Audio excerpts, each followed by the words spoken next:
হিসাবে ব্যবহার হচ্ছে গণমাধ্যম, পুলিশ, চিকিৎসক সহ বিভিন্ন গুরুত্বপূর্ণ প্রতিষ্ঠান ও পেশার মনোগ্রাম এবং স্টিকার।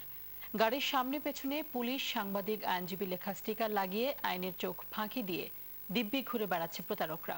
পুলিশ বলছে এসব প্রতারকদের বিরুদ্ধে অভিযান চলছে। বিভিন্ন পেশার মনোগ্রাম, স্টিকারের অপব্যবহারের চিত্র ধারাবাহিক রিপোর্টে তুলে ধরেছেন রকিব মানিক। আজ প্রথম পর্ব, ছবি তুলেছেন রুহুল আমিন। রাজধানীতে এমন দৃশ্য এখন অহরহই চোখে পড়ে। বিভিন্ন গাড়ির সামনে পেছনে পুলিশ, সাংবাদিক, আইনজীবী, চিকিৎসক, বিভিন্ন মন্ত্রণালয়ের স্টিকার ও লোগো লাগানো। মনোগ্রাম এমনভাবে লাগানো যেন পেশায় এর রেজিস্ট্রেশন নম্বর। কেবল গণমাধ্যমেই নয়, অনিয়মকে নিয়মের মধ্যে আনবেন যারা, সেই পুলিশেরও অনেকেই এমন অনিয়মে জড়িত। ব্যবহারকারীরা জানালেন, ট্রাফিক পুলিশকে এড়াতে এমন কৌশল নিয়েছেন তারা।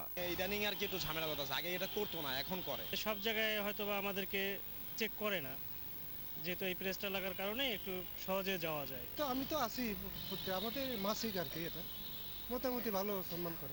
যে কোনো অনিয়মের সুযোগ নিতে এক শ্রেণীর লোক যেন উৎপেতে বসেই থাকেন।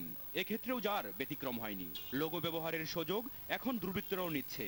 আইন শৃঙ্খলা রক্ষাকারী বাহিনীর স্টিকার লাগিয়ে সাধারণ মানুষকে বোকা বানাচ্ছে। ডেভিয়েন্ট বিহেভিয়ার বলি, কোনো কোনো ক্ষেত্রে অপরাধ প্রবণতাও বলি। ডেভিয়েন্ট বিচ্যুতি, সামাজিক বিচ্যুতি, নর্মস এবং ভ্যালুজের যদি বিচ্যুতি হয়, ডিরেক্টলি আমি হয়তো সাংবাদিক না, কিন্তু আমি হয়তো আমার এই মোটরসাইকেলটা তো কোনো সাংবাদিক ব্যবহার করে, সেই হিসেবে হয়তো সে সাংবাদিকের একটা ট্যাগ লাগিয়ে দিল। এদিকে নম্বরবিহীন কোনো গাড়িতে আইন শৃঙ্খলা রক্ষাকারী বাহিনীর স্টিকার ব্যবহার নিষেধ থাকলেও অনেক সদস্যই তা মানছেন না।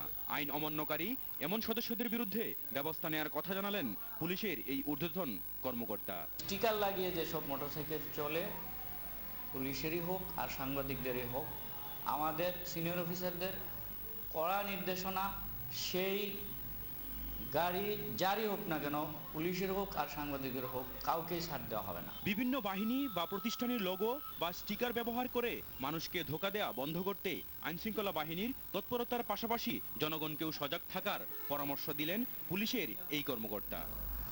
সুবিধাটা কি? রকিব মানিক, RTV, ঢাকা।